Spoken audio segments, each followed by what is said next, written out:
हरिओम। बोलो गंगेश्वर महादेव की जय। आज हम लोग शिव महिमा स्तोत्र का 10वां श्लोक करने जा रहे हैं। तो आइए पहले इसका पाठ करते हैं। तवैश्वर्यं यत्नाद् यदुपरि विरञ्चिर्हरिरधा परीक्षेतुं याता वनलमनलस्कन्धवपुषः ततो भक्ति श्रद्धां भरगुरुगृह्णाभ्यां गिरिशयत् स्वयं तस्थेताभ्यां तव किमनुवृत्तिर्न फलति। इस 10वें श्लोक से शिव जी की अनेकानेक लीलाओं का श्री गणेश हो रहा है। पिछले श्लोक में हम लोगों को दिखाया कि जो शिव का अर्वाचीने पदे, जो सगुण साकार लीलामय मायामय रूप होता है, दृष्ट होता है, हम लोगों के सामने प्रकट हो जाते हैं, उसके बारे में विविध लोग क्या दृष्टि रखते हैं। जो सामने दृष्ट रूप होता है, दृष्ट दुनिया होती है, दृष्ट चीजों के बारे में अनेकानेक विद्वान अपने अपने विचार रखते रहते हैं। ये पूरा सदैव टिका रहेगा, ये तो है ही नहीं, और ये तो थोड़ा है भी थोड़ा नहीं भी है, कारण है और कार्य सत्य। इस चीज में उलझे हुए असली ब्यूटी देख ही नहीं पाते हैं।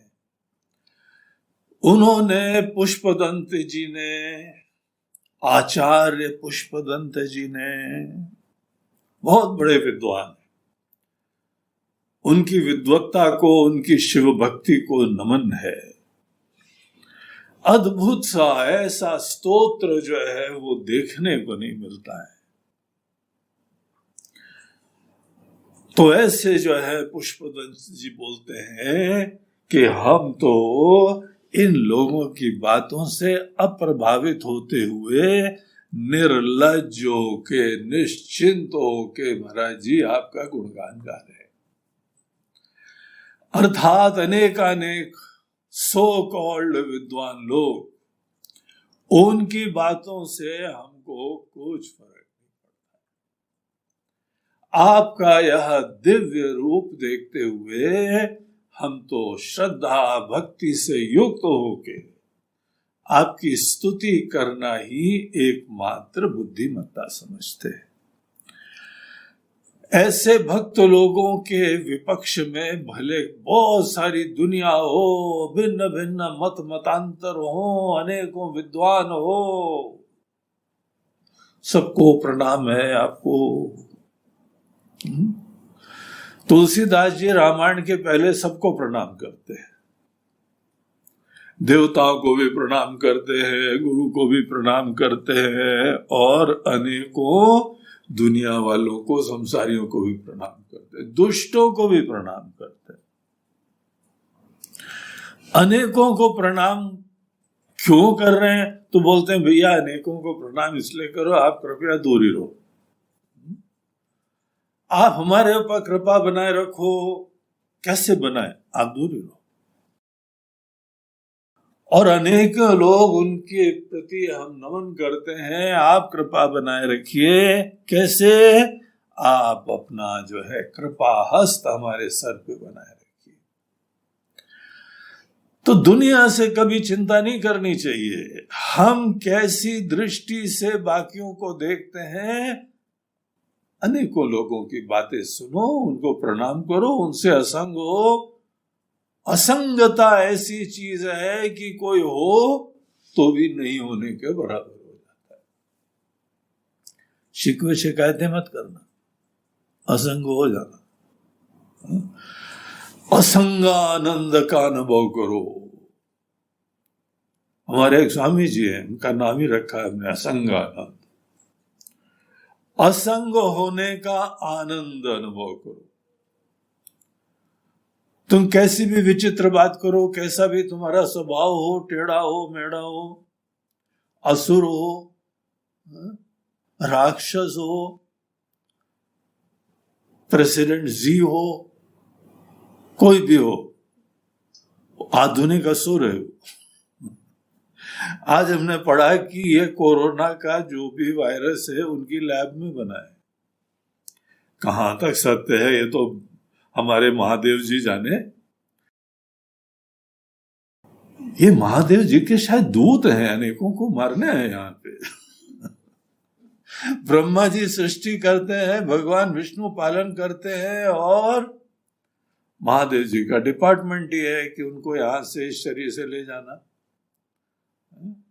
बोला ये दुनिया तुम्हारे लिए अब उचित नहीं है, चलो तुमको, चलो दिलदार चलो,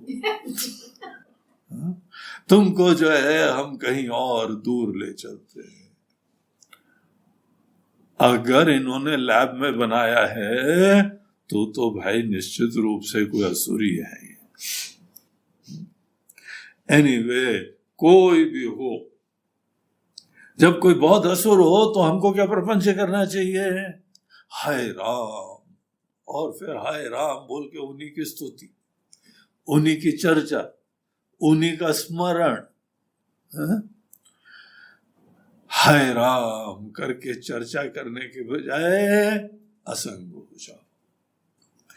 दुनिया में फूल भी है, कांटे भी हैं, कोई नई बात नहीं है।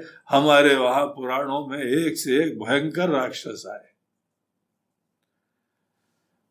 हम ये सब राक्षसों की बातें सुनते हैं और असंग होके ईश्वर की वंदना में अपना समय लगाते हैं।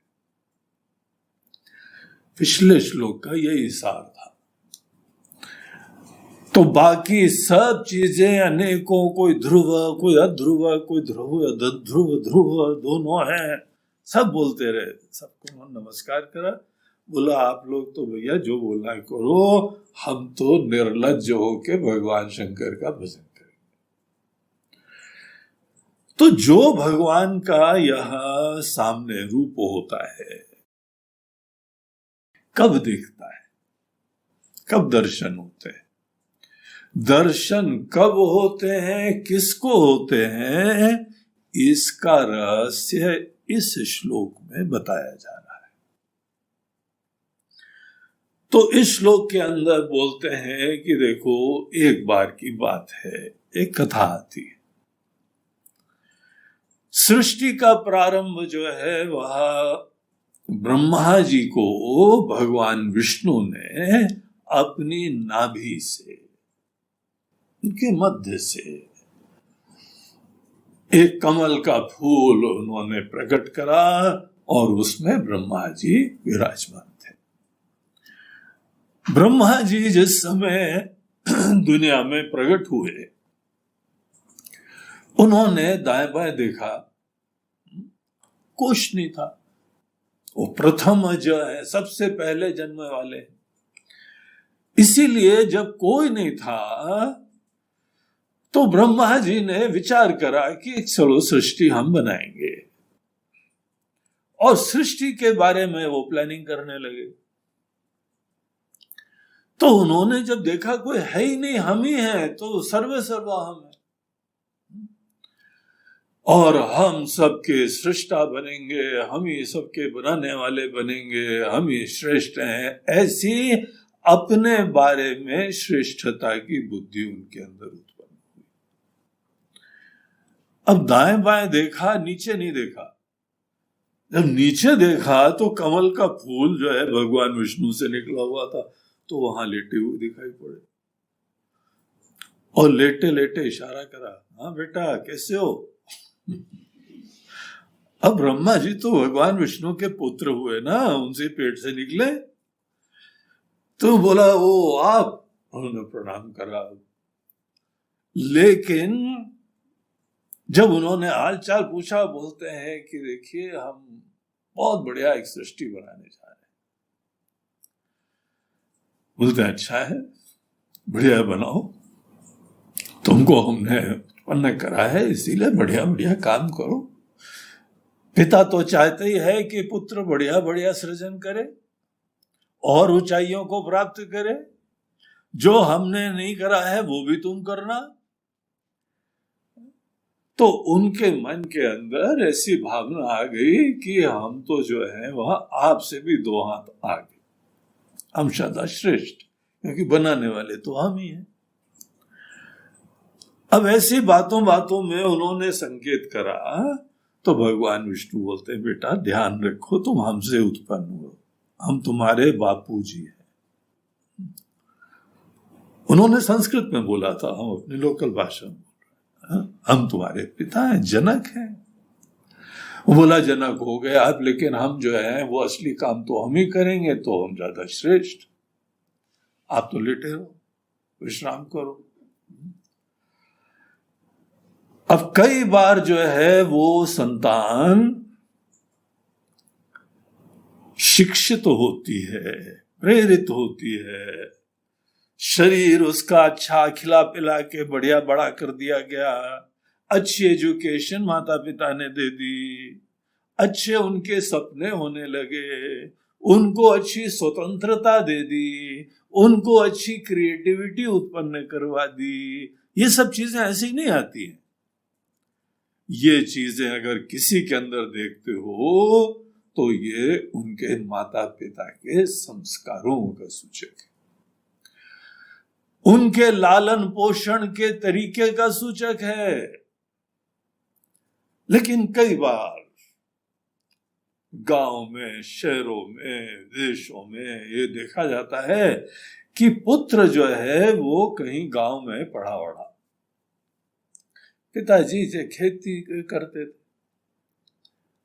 अपने झोपड़ी में रहते थे, काम चलाते थे, ये जो है उन्होंने पढ़ाई वढ़ाई करके उनको जो है वह शेड्यूल ट्राइब के अंतर्गत अच्छा जो है वो एजुकेशन भी दिलवा दिया, एडमिशन करवा दिया, नौकरी दिलवा दी, और धीमे धीमे वो बड़ा होके बहुत बड़ा विद्वान बन गया, अफसर बन गया, और उसके बाद गया वो यूके, विदेश पहुंच गया।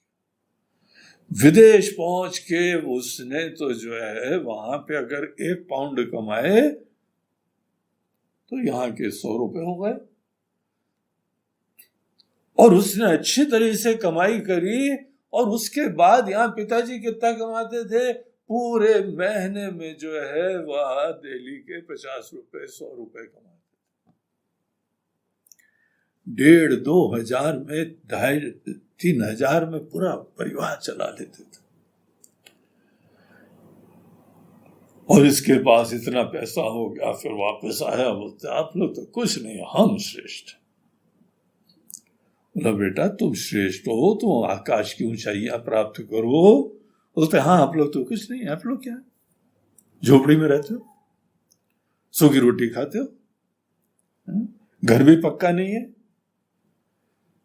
भले आप हमारे पिता होगे लेकिन श्रेष्ठ हम। तो जो ब्रह्मा जी और विष्णु जी के अंदर कुछ वार्तालाप हुआ, उसको आज के परिप्रेक्ष्य में देखना चाहिए।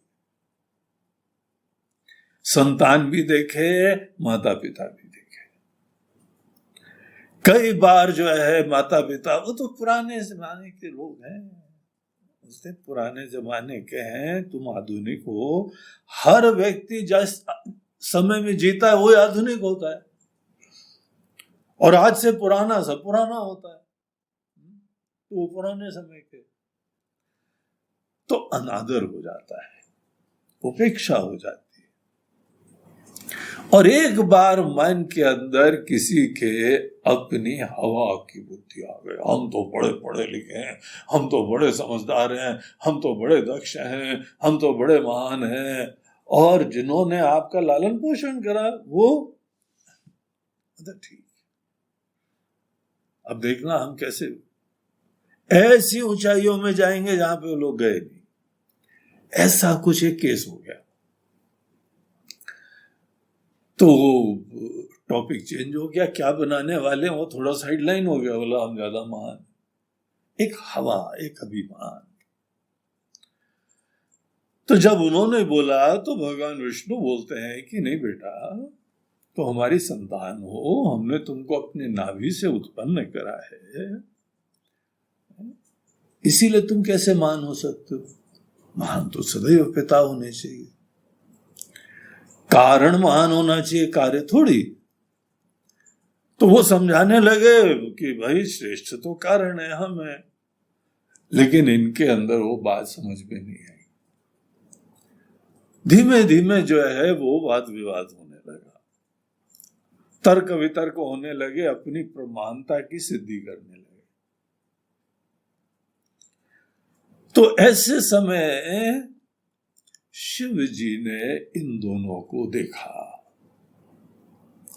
और इन दोनों को देखते हुए उन्होंने सोचा, अरे भाई ये हमारी माया बड़ी तेज है, किसी को भी नहीं छोड़ती है। यहां ब्रह्मा जी को पूरी सृष्टि बनाने के लिए बनाया, शुरुआत में ही घुस गई इनके दिमाग में, और जिसके अंदर अभिमान आ जाता है कि हम बड़े विशिष्ट हैं, हम ज्यादा महान हैं, उसके जीवन में विनाश चालू होता है। वो जितनी ऊंचाइयां हैं वो प्राप्त नहीं कर सकता है। अपने ही मन के विकार, अभिमान, काम, वासना, इन चीजों में उलझे हुए हम ऊंचाइयां प्राप्त करने में असमर्थ हो जाते हैं, और उसके बाद हमको टेंशन होते हैं। जितना टेंशन होता है उतनी और ऊर्जा खराब होती है, और ऊंचाइयों से वंचित हो जाते हैं। तो ये रोग जो है बड़े बुजुर्गों को निकालना चाहिए। तो शिव जी ने सोचा इसका तो ट्रीटमेंट करना चाहिए भाई, क्या करा जाए। तो शिव जी को एक आइडिया आया, वो इन दोनों के समक्ष एक बहुत विशाल अग्नि स्तंभ की तरीके से प्रकट हो गए, ज्योतिर्मय, प्रकाशमय, इतना विशाल। आकाश में देखो तो कहां तक चला जा रहा है कुछ पता ही नहीं, अंतरिक्ष में चला जा रहा है। और नीचे देखो तो पाताल के अंदर कहां तक अंदर जा रहा है, उसका कोई और छोर नहीं दिखाई। जो यहां पे बड़ी महान सृष्टि करने वाले थे भगवान विष्णु ने, तुमने बनाया क्या? तो बड़ी विनम्रता से, इतनी सच्चाई तो थी, अल्लाह नहीं, हमने नहीं बनाया। मतलब आपने हमको बनाया है, आपने क्या बनाया है? हमारा अभिमान तोड़ने के लिए? बोलते नहीं, हमने भी नहीं बनाया है। तो दोनों लोगों ने बोला भाई हमने नहीं बनाया, तो ये कहां से क्या है ये? ऐसा विचित्र रूप, ज्योतिर्मय, ज्योतिर्लिंग प्रकट हो गया सामने। शिव जी आज भी भक्तों को ज्योतिर्लिंग की तरीके से ही प्रकट हुआ करते हैं। शिव जी के जितने यह मंदिर है ना प्रधान, जितने ज्योतिर्लिंग हैं, आज भी कहा जाता है कि अगर कोई भक्त वहां पे अनुष्ठान, ध्यान, चिंतन करता है, शिव जी की बहुत ही भक्ति श्रद्धा से भजन करता है, स्वयं तस्थे, आप स्वयं खुद उसके सामने ज्योतिर रूप से प्रकट हो जाते हैं। तो ज्योति रूप से ही सदैव शिव जी प्रकट होते हैं। जिसके ऊपर कृपा करना चाहते हैं उसके सामने ज्योतिर रूप से, इसीलिए ज्योतिर्लिंग कहा जाता है। ऊपर से ज्योतिर्लिंग कैसे भी छोटे से स्थूल विग्रह हो, वो तो केवल उनका स्थूल प्रतीक है। जब आप वहां पे भक्ति श्रद्धा से अनुष्ठान करेंगे तो सामने ज्योतिर्रूप से प्रकट होते हैं। उस स्थान विशेष में विशेष महिमा होती है, इसीलिए हम लोगों के ज्योतिर्लिंग बन गए। तो इन दोनों के सामने ये ज्योति की एक स्तंभ उत्पन्न हो गया। तो दोनों ने अपनी ही श्रेष्ठता का विचार तो किनारे करा, अल्लाह चलो इसका शोध करते हैं। तो ब्रह्मा जी को कहा गया कि ठीक है, आप ऐसा करो, ऊपर की तरफ देखो जाके, इसका एंड कहां तक है, और हम नीचे देखते हैं जाके। तो वो अपने हंस के ऊपर बैठे और ऊपर गए, और यहां पे भगवान विष्णु पाताल में जैसे मानो वराह रूप धारण करके, जब भी खोदते गहराई में जाते हैं, ऐस दो रूप धारण करके वो नीचे की तरफ जाने लगे। 1000 दिव्य वर्ष तक दोनों जने गए।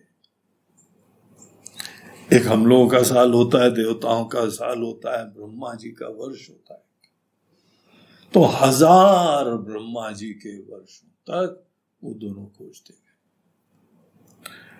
फिर उसके बाद वापस उन्होंने आना चालू करा। जब वापस आए तो दोनों जने पुनः मिले और उनसे पूछा, तुमने अंत खोज लिया? बोलते, नहीं भाई, हमने तो नहीं खोजा, उसका तो अंत ही नहीं दिखाई पड़ रहा है। ये समय सीमा हम लोगों ने निर्धारित करी थी, उसके बाद हम वापस आ गए। जितना हम देख के आए थे उससे ही और अंतहीन वहां पर भी दिखाई पड़ रहा था।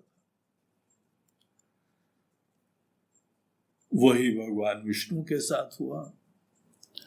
दोनों का इस अनल स्कंध के द्वारा शिव जी ने सब अभिमान चूर कर दिया कि हम श्रेष्ठ हैं, हम श्रेष्ठ हैं।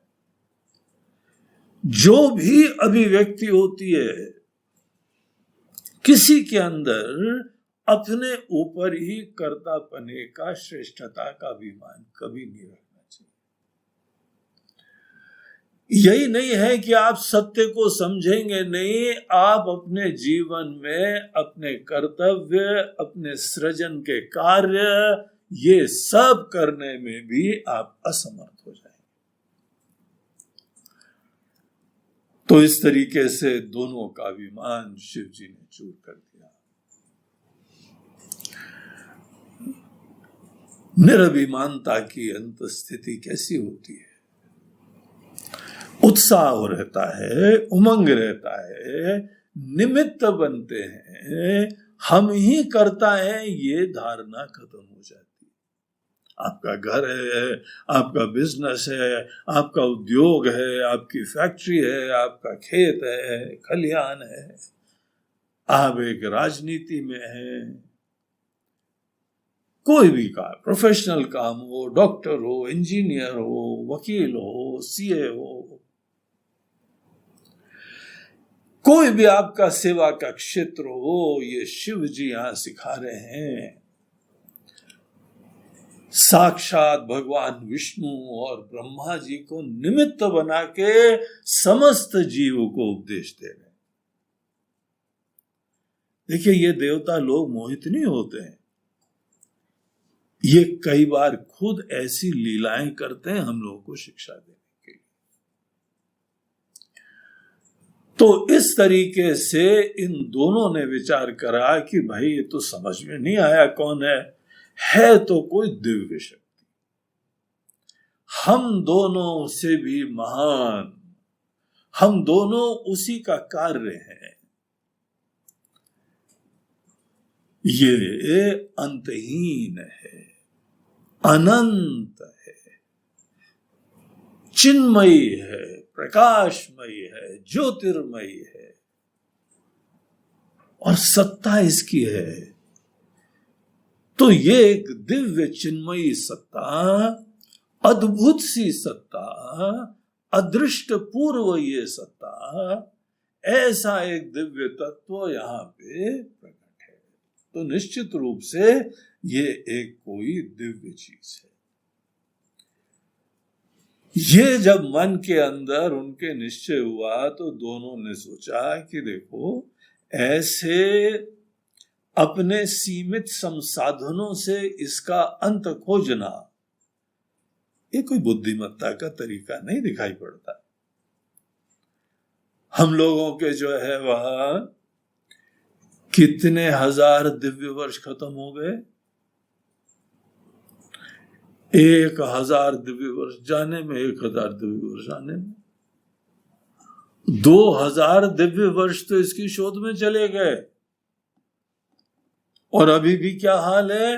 ढाक के 3 पात, वहीं के वहीं, अज्ञानी, और अभिमान ही बस छोड़ना पड़ा। ऐसा लगता है कि ये जो भी दिव्य सत्ता प्रकट हुई ना, हमको देख रही है और हमारे अभिमान को समाप्त करके विनम्रता से, श्रद्धा से, भक्ति से आराधना के लिए प्रेरणा दे रही है। दोनों ने लेसन ले लिया, पाठ सीख लिया और पिता पुत्र दोनों ने वंदना चालू करी। उसी दिव्य अनल स्कंद को देखते हुए उन्होंने प्रणाम करा, बोला, हे देवता, आप जो भी हो, आप हमारे ऊपर प्रसन्न होइए, आप हमको अपना रहस्य बताइए। उस समय वहां पे शिव जी जो यह ऐसे अनल स्कंद की तरह से प्रकट हुए थे, वो और एक स्पष्ट रूप धारण करके सामने आते हैं। किस रूप में आते हैं वो इस श्लोक में नहीं बताया, वो हम लोग अपनी तरफ से कल्पना कर सकते हैं। आज आप सोच लीजिए, और भी ज्यादा ग्राह्य रूप, ग्राह्य रूप, मानवीय रूप भी कई बार लिया जाता है, केवल इसीलिए कि हमारे साथ संवाद हो सके। संवाद योग्य जो रूप होता है वही मानवीय रूप होता है। तो कोई संवाद योग्य रूप में प्रकट हुए और उन्होंने दिखाया कि यहां पर जो भी अभिव्यक्त होता है, अभिव्यक्त चीज सदैव नश्वर होती है, छोटी होती है, सीमित होती है, और अभिव्यक्त चीज जो अव्यक्त सत्ता है, अव्यक्त कारणभूत तत्व है, जहां से ये सब कहानी चालू हुई, उस चीज के प्रति सदैव अवेयरनेस बनाए रखनी चाहिए। वो ही सत्य होता है, वो शाश्वत होता है। तो इन लोगों को ज्ञान हो गया, दोनों, जहां अभिमान खत्म होता है ना, सब संताप खत्म हो जाता है, सब चिंता खत्म हो जाती है। जीवन का नया अध्याय चालू होता है जहां पे अभिमान खत्म होता है। अभिमान हमको भी संताप देता है, पीड़ा देता है, और दुनिया को भी पीड़ा देता है। यही कथाएं हम लोग अनेक पुराणों में भिन्न भिन्न लोगों की देखते हैं। यह कहानी सतयुग की है। सतयुग में यह घटना घटित हुई थी। उसके बाद हर युग में अनेक बार हम लोगों को दिखाया जाता है, ऐसी पुराणों में कथा आती है। रावण की भी कथा हम लोगों को ये आती है कि देखो, कोई कितना जब भयंकर इगोइस्टिक होता है, अभिमानी होता है, पूरे कुल का नाश कर दिया उसने। महत्वाकांक्षाएं होती है, इतनी कामना होती है, इतना क्रोध होता है, लोभ होता है, मात्सर्य होता है, मद होता है, ऐसा नशा में चूर रहता है। दुनिया भर के प्रॉब्लम आते हैं अभिमान से। और ईश्वर जो परम जीवन का सत्य है, उनका ज्ञान कभी नहीं होता है। जो काम भी करेंगे उसमें भी टेंशन होता है। काम के शुरुआत में टेंशन, काम के बीच में टेंशन, काम के अंत में तो बहुत ही टेंशन आ जाता है। कभी कभी अच्छे फल भी आते हैं तो और अभिमान बुद्धि को प्राप्त होता है। हम लोगों के यही मनुष्यों का, हमारे समस्त भगवान का, देवताओं का यही संदेश है, ध्यान रखो। तो जहां इन लोगों का अभिमान दूर हुआ, तब ऐश्वर्यम यत, आपका ऐश्वर्य, इसको जानने के लिए यद उपरि विरंची हरि अधा, हरि जो है भगवान विष्णु, वो नीचे की तरफ गए, विरंची अर्थात ब्रह्मा जी वो ऊपरी, वो ऊपर की तरफ गए आपका ऐश्वर्य का अंत जानने के लिए। परिच्छेद तुम या तो, आपका जो है वह अंत, सीमा समझने के लिए, आपको नापने के लिए, आपको डिफाइन करने के लिए।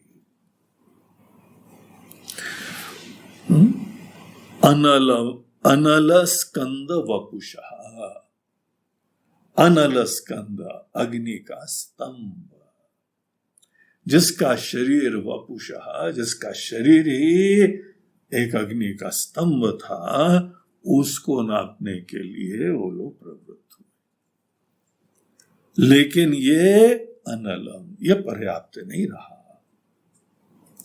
अनल शब्द 2 बार यूज हुआ, एक अग्नि के लिए है और एक पर्याप्त नहीं है, न अलम। तो उनकी चेष्टाएं पर्याप्त नहीं थी, चलते ही चले गए तो भी कोई और छोर ही नहीं पता लगा। ततो भक्ति श्रद्धा वर गुरु गृणाभ्याम गिरीशयत, हे गिरीश, शिव जी का यहां नाम, उनका संबोधन गिरीश, जो पहाड़ों के स्वामी हैं, पहाड़ों में रहने वाले हैं, कैलाशपति हैं। हे गिरीश, आपको जो है, आपके प्रति जब इतने महान देवता लोग वो नाप नहीं पाए और छोर नहीं समझ पाए, फिर उनको विवेक उत्पन्न हुआ। क्या हुआ उस विवेक के बाद? ततो भक्ति श्रद्धा भर, वो श्रद्धा भक्ति से उनका हृदय भर गया, युक्त हो गए श्रद्धा से। थोड़ी भक्ति और श्रद्धा नहीं तो उससे ये नहीं कहा जाता है कि पूरा हृदय भर गया। थोड़ी बहुत श्रद्धा भक्ति सबके पास हो जाती है, कोई मंदिर जाता है, कोई सत्संग जाता है, थोड़ी श्रद्धा भक्ति से भगवान दर्शन नहीं देंगे। लेकिन आप श्रद्धा भक्ति से आप पूर्ण हो जाए, खूब श्रद्धा खूब भक्ति। श्रद्धा किसी के महानता के प्रति विश्वास है, यही सत्य है, यही शाश्वत है, यही स्वामी है, यही ईश्वर है। और अपने बारे में सब अभिमान किनारे कर दिया, अपनी श्रेष्ठता के बारे में सब नोशन खत्म कर दिया और शिव जी की श्रेष्ठता के बारे में मन में दृढ़ विश्वास हो गया। उसके बाद भक्ति उत्पन्न होती है, सत्यता की बुद्धि, महानता की बुद्धि के बाद जो अनुराग होता है, जो प्रेम आदर होता है, खुशी होती है, सौभाग्य की बुद्धि होती है। आज उनका दर्शन भी हुआ, उन्होंने हमको उपदेश भी दिया, हमारे पास प्रकट भी हुए। अहो भाग्य। तो भक्ति किसको बोलते हैं? जो हमारे हृदय को द्रवित कर दे, किसी के दर्शन स्मरण आदि से ही हमारा हृदय धन्य होने लगे। इस धन्यता में अपना अभिमान नहीं है, दूसरे की महानता देख के,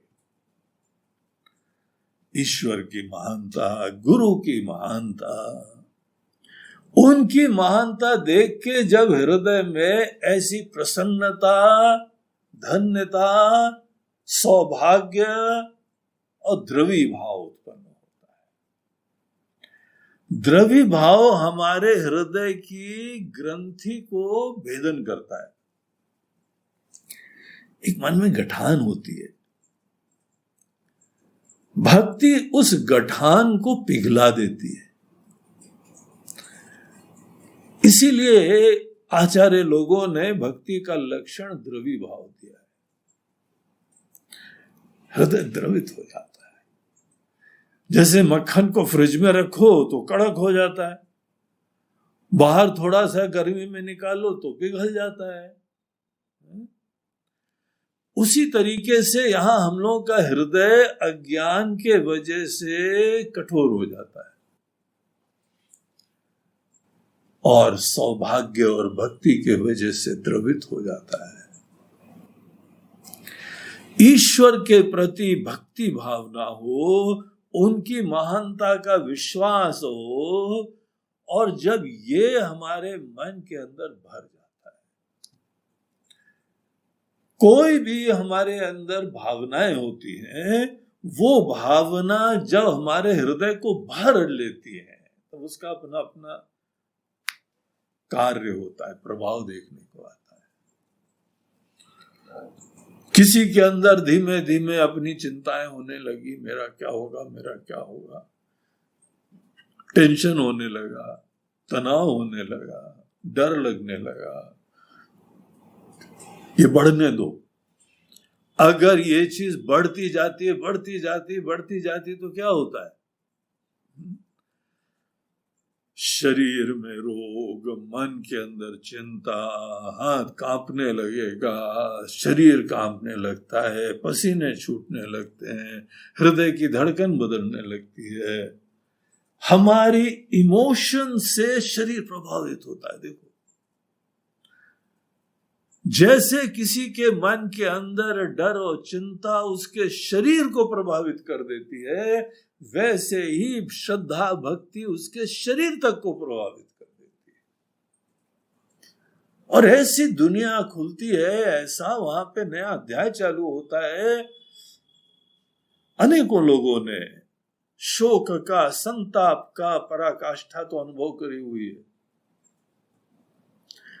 लेकिन अब श्रद्धा भक्ति की भी पराकाष्ठा अनुभव करो। व्यवहार कुशल रहो, भगवान के प्रति बस श्रद्धा भक्ति बनी रहे। तो जब कोई भगवान के प्रति ऐसी श्रद्धा भक्ति बनाए रखता है तो यहां पे कुछ बड़ा अद्भुत सा चमत्कार हुआ। इस श्रद्धा भक्ति से युक्त होके भगवान शंकर प्रकट हो गए। जो मन और वाणी के परे होता है वो अपनी माया से हमारे सामने, आंखों के सामने, इंद्रियों के सामने प्रकट हो जाते हैं। ये ईश्वर की माया होती है। वो अपनी माया ऐसे भक्ति को देख के, श्रद्धा को देख के ही द्रवित होके सामने प्रकट हो जाते हैं। ईश्वर का माया में रूप प्रकट कर पाना, यही हमारी श्रद्धा भक्ति का परिणाम होता है। आप अपनी आंखों से देख सकते हैं, आप अपने इष्ट देवता को किसी भी रूप में भजते हो। यहां शिव जी का प्रसंग चल रहा है तो आप शिव जी को जो है वो महोक्षा खड्वांगम, उन्होंने भी रूप दिखाया था ना, सर्प धारण करे हुए हैं और ये सब भस्म लगाए हुए हैं। ऐसा शिव जी का जो रूप यहां हमको दिखाया गया, अगर आप उसकी उपासना कर रहे हैं, श्रद्धा भक्ति से आपके इष्ट देवता पहले मन में प्रकट होंगे। मन के अंदर वो दिखने लगेंगे, स्पष्टता से आपको भगवान का रूप आंखों में दिखने लगेगा। शुरुआत में रूप देखने का प्रयास होता है, बार बार भाव से उनका स्मरण करा जाता है, उसके बाद वो सहज रूप से हमारे मन में आने लगते हैं, फिर हमारे सपने में आने लगते हैं। एक क्रम होता है, पहले पुरुषार्थ से जागृत अवस्था में अपने मन में लाना पड़ता है, नेक्स्ट लेवल में वो हमारे सपने में आने लगते हैं। सपना उसी चीज का आता है जिस चीज के बारे में तीव्र भावना हो। आपको अपने प्रिय लोगों का ही सपना आता है, या जिनके प्रति बहुत विद्वेष हो उसका भी सपना आता है। जिसके प्रति तीव्र भावना होती है वो सपने की दुनिया में एंट्री के लिए उसको पास मिल जाता है। सपने की दुनिया हम लोगों के लिए बड़ी पर्सनल दुनिया होती है।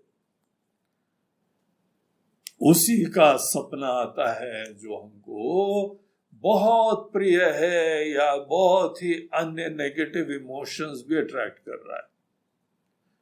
बहुत डर है, बहुत द्वेष है, बहुत क्रोध है या बहुत ही प्रेम है। ये ध्यान रखना, सपना जो आपको आता है उस चीज के बारे में आपके अंदर बड़ी तीव्र इमोशंस है। आज का सपना हमारे भूतकाल की भावनाओं की खेती का सूचक है, और कल क्या सपना आएगा वो आज की आपकी भावना की खेती के ऊपर निर्भर करता है। मन में विचार कैसे आएंगे, रात को सपना कैसा आएगा, ये सब आपके मन के अंदर तीव्र भावना,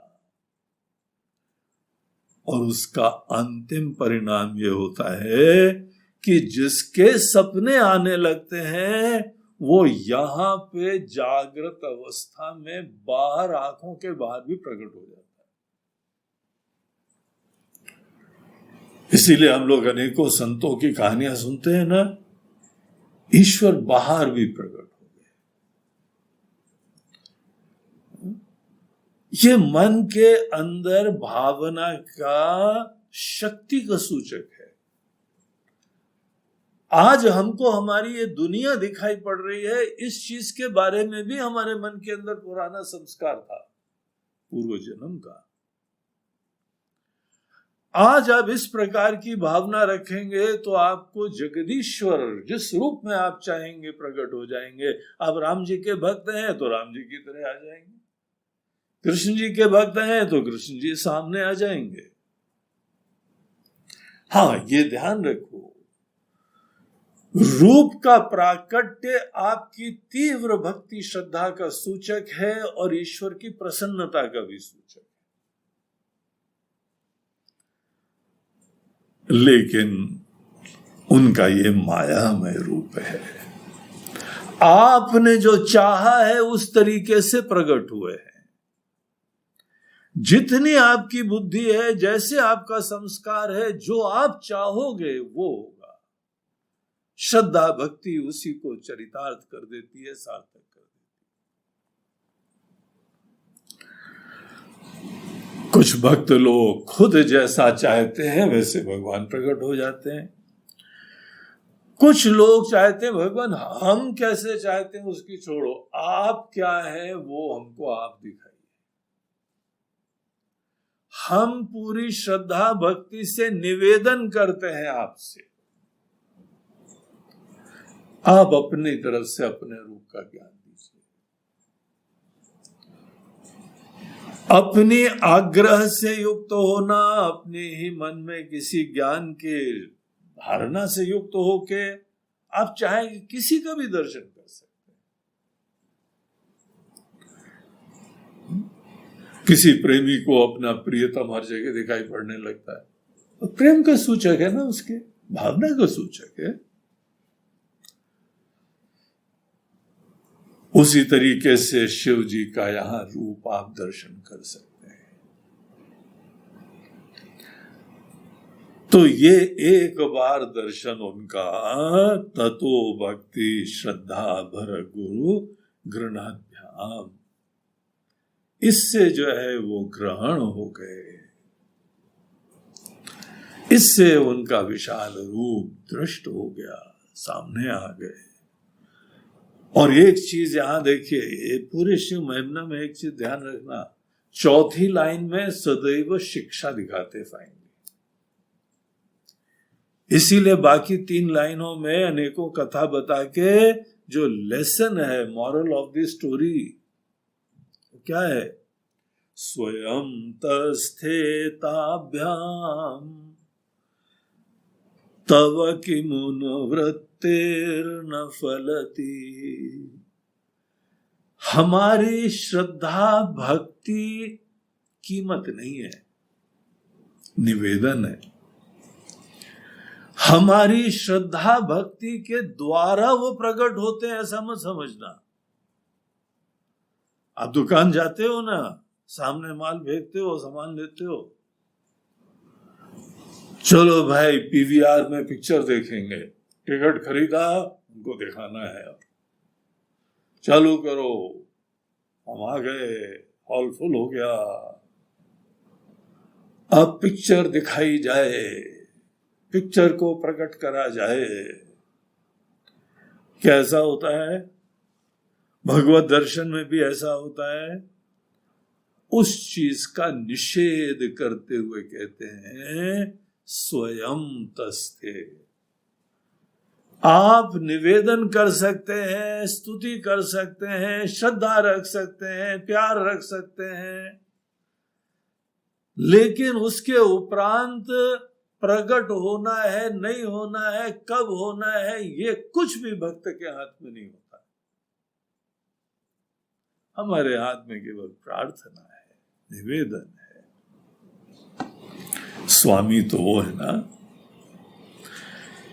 स्वयं तस्थे का मतलब होता है वो स्वयं जब इच्छा होती है, जैसी इच्छा होती है, वो खुद प्रकट होते हैं।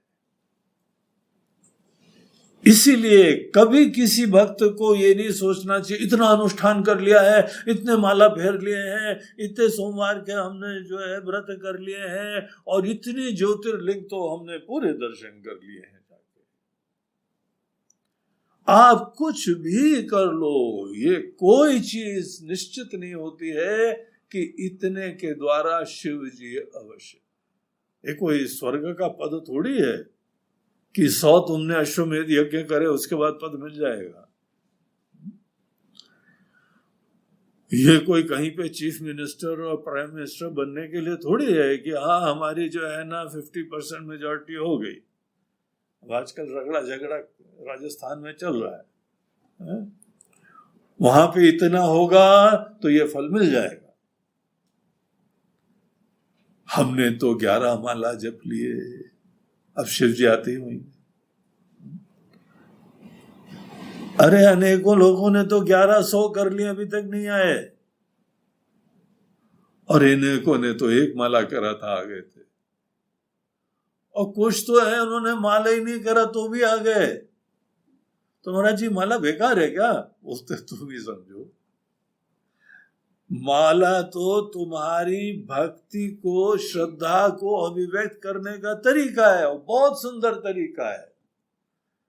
भगवान श्री कृष्ण तो इसको जप को विभूति बताते हैं, दिव्य है। तुम जैसे भी अपनी भावना श्रद्धा अभिव्यक्त कर सको, ये करना तुम्हारे हाथ में।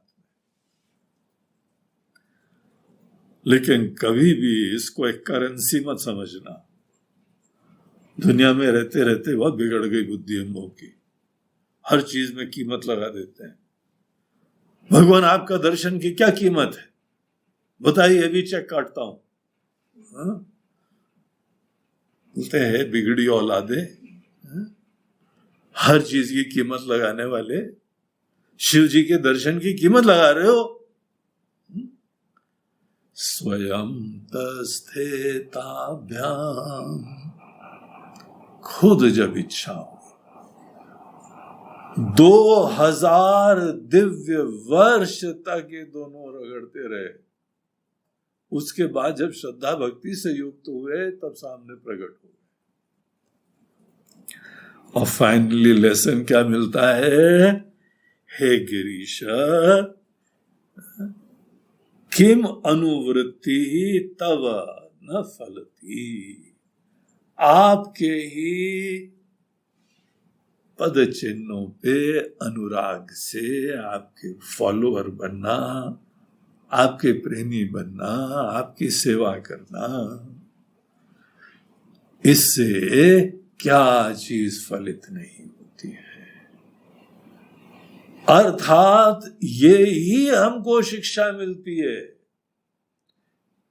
निरभिमान होके, पहले तो ये ट्रीटमेंट हुआ था ना,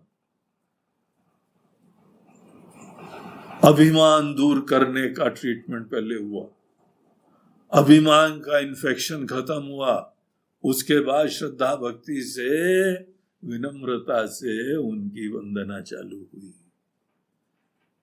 और फिर भगवान देखते हैं, हाँ भाई अब मूड आ गया, प्रकट होने का समय आ गया। कोई भी आपकी इच्छा पूरी हो सकती है। ये यहाँ पे इन भक्तों का, इन आचार्य लोगों का यही जीवन का अनुभव है। क्या फलित नहीं होगा? हाँ, वो आपके ऊपर है। आप जो भी फलित करना चाहो वो भी फलित कर सकते हो। लेकिन ये ध्यान रखना, आप ही ने मांगा है इतना। जितना आप चाहोगे वो आपको श्रद्धा भक्ति सेवा से मिल जाएगा। लेकिन ध्यान रखो, जीव अपनी तरफ से जो भी चाहता है वो तो छोटी बुद्धि से ही मांग सकता है, अज्ञानी बुद्धि से मांगता है, कलुषित बुद्धि से मांगता है। हम तो छोटे हाथों से ही मांगते हैं। बुद्धिमत्ता इसमें है कि आप कुछ न मांगो, ईश्वर को जो भी देना है देने दो। जब हम किसी कामना से प्रेरित होकर मांगते हैं, भगवान आपके ही हैं, अपने ही हैं, आपको मिलेगा। अगर कोई जीवन में कष्ट हो, कोई समस्या हो, तो पूरी श्रद्धा भक्ति से आप सेवा करिए, भजन करिए, आपकी मनोकामना पूर्ण होगी, कोई डाउट नहीं। और अगर आप अपने अंदर निष्काम भाव से, निष्काम भाव मतलब हमको भगवान कोई कामना नहीं है, हम ये थोड़ी आपसे प्रेम कर रहे हैं कोई मतलबी भक्त है। सकामी लोग मतलबी भक्त होते हैं, और मतलब निकल गया तो पहचानते नहीं। इसीलिए मंदिर में सीजन चलते हैं भगवान के, एग्जाम सीजन, इलेक्शन सीजन, धंधे का सीजन, खूब भजन पूजन होता है। और कुछ लोग होते हैं कोई कामना नहीं उनको, फिर क्यों भजन कर रहे हैं? तो भगवान भजन योग्य है, भगवान महान है, सुंदर है। आप क्या फूल देखते हो केवल तोड़ने के लिए? फूल देखते हो उसकी सुंदरता के लिए भी। भगवान का भजन करो उनकी महानता के लिए, अपेक्षा से नहीं। जब कोई निष्काम भाव से भगवान का भजन करता है तो भी भगवान दर्शन देते हैं, और खुद जो चाहते हैं वो देते हैं। इसीलिए जब जब कोई बहुत जरूरत पड़े तो भगवान से आप कामना भी करिए, मांग सकते हैं। लेकिन असली खजाना चाहिए तो भगवान को देने दो, निरपेक्ष रहो, उनकी स्तुति करो, उनकी महानता देखो, और जो भी देते हैं उसमें उनका आशीर्वाद देखो। तो ये यहां पे फाइनल लेसन क्या होता है? तव किम अनुवृत्ति न फलति। आपका भजन करना, आपका सतत चिंतन करना, अपने रमना, आपके प्रति श्रद्धा भक्ति होना, ये अपने आप में बहुत दिव्य फल देता है। हमारी मनोकामना भी पूर्ण कर सकता है, अन्यथा ईश्वर की इच्छा का ही प्राकट्य होता है। तो बड़ा सुंदर श्लोक यहाँ पे कथा आई, इसी कथा से अनेकों लेसन्स आए। ये था शिव महिम्न स्तोत्र का 10वां श्लोक। तो इस 10वें से 13 श्लोक तक अब एक से कथाएं चलेंगी। तो इसके साथ आज का ये कार्यक्रम समाप्त होता है। हमारा आज का ये कार्यक्रम हमारे बंबई के बड़े शांत, सात्विक, प्रिय, सेवाभावी शिष्य क्या बताएं, उनके पिताजी के समय से जुड़े हुए उमेश भाई शाह और उनकी पत्नी कानन बहन। तो उमेश भाई और कानन की तरफ से आज उनके पिताजी स्वर्गीय पुरुषोत्तम भाई शाह, उनकी स्मृति में आज का प्रवचन आयोजित करा गया है। पुरुषोत्तम शाह जी जो है वो हम लोग के साथ वर्षों तक जुड़े रहे। अभी कुछ समय पहले ही उनका देहांत हुआ था, 2 साल ही हुए। बहुत श्रद्धा भक्ति थी, इतने नियमित रूप से वेदांत का श्रवण करते थे। हमारे प्रवचन के टेप हमको कहीं नहीं मिले तो पुरुषोत्तम शाह जी के वहां मिलते थे। ऐसी श्रद्धा से कलेक्ट करते थे और नियमित रूप से सुनते थे।